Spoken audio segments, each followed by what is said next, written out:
How critical is a victim's last day?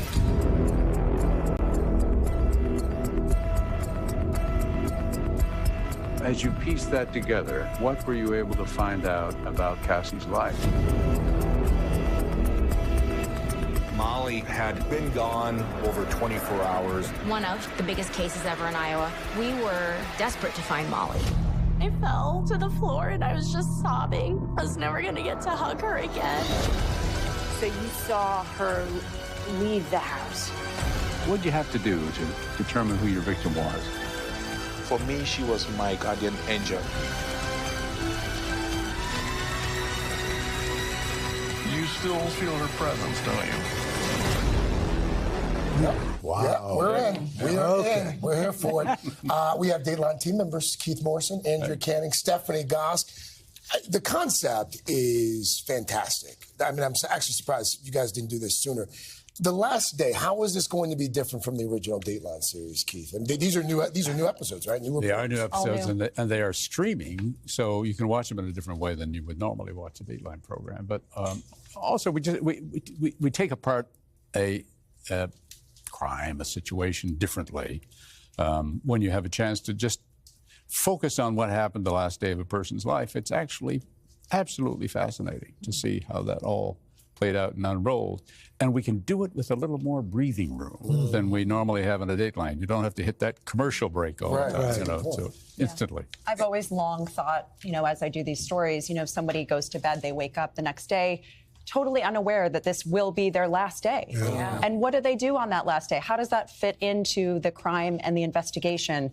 In one of my stories, the woman, the victim, went for an ultrasound for her first child. It was an exciting day. It was an exciting day, and it ended so tragically. And so just to dissect those final moments, it really becomes key in solving the crime. And what about the families, Andrea? You go into depth with the detectives and the people who are involved in investigating the case, but you've got this ripple effect that these families and friends who are devastated. All the time I think about that ripple effect because, you have the victim, but that's not the only victim. It's all the people that were involved in their life, their loved ones, their friends, that are forever changed by these crimes. And it's heartbreaking. They're never the same after that. It's so interesting to me, too, how that is what motivates the detectives, the prosecutors, the police around them. It is to help those families, and they bring their experience, their ingenuity, and really their love for these people who are going through the worst part of their lives. Sure. Softies, a lot of these homicide detectives. You think they were tough guys? In a lot of the interviews, and you'll say, you're getting emotional. No, I'm not. No, I'm not. But they are. They have this bond with the families. Stephanie, you hosted a CrimeCon panel a few years back. So you met all the Dateline fans firsthand. I mean, diehard fans here. How will they take this series? What's different for them? They are going to love it. They can't get enough of it. It's, look, it is always incredible to meet people who are passionate about what you do and interested in what you do. And I could see that in all of the people who showed up at CrimeCon with you guys, the way they interacted with you. They're really invested in these stories, and they are these multifaceted stories. They are stories about loss and tragedy for sure, but they are also about these people that come together to solve these crimes and the effectiveness of our system, really. And Keith, not just the solution of the crimes. You learn so much about how human beings tick in these programs that that otherwise you never get a chance to explore or to live in for a period of time. This is our master's in psychology here, working for Dateline. Sorry, go ahead. No, I was just going to say, Keith, you've got this new podcast. I know. Already #1 on Apple Podcast called The Seduction. What is this one about? Oh, it's who's being seduced.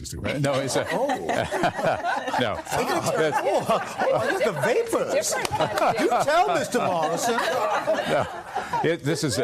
It's one of the most bizarre, remarkable tales I ever heard from a young man I met up in Northern California who, when that tale spins out, it's phenomenal. Okay, you had me at seduction. Who's being this is getting awkward now. Andrea, Stephanie, thank you. Congratulations on what looks like a fantastic new series. It's called Dateline, The Last Day. It's available to stream now only on Peacock. Hey, thanks for watching our YouTube channel. Find your favorite recipes, celebrity interviews, uplifting stories, shop our favorite deals, and so much more with the Today app. Download it now.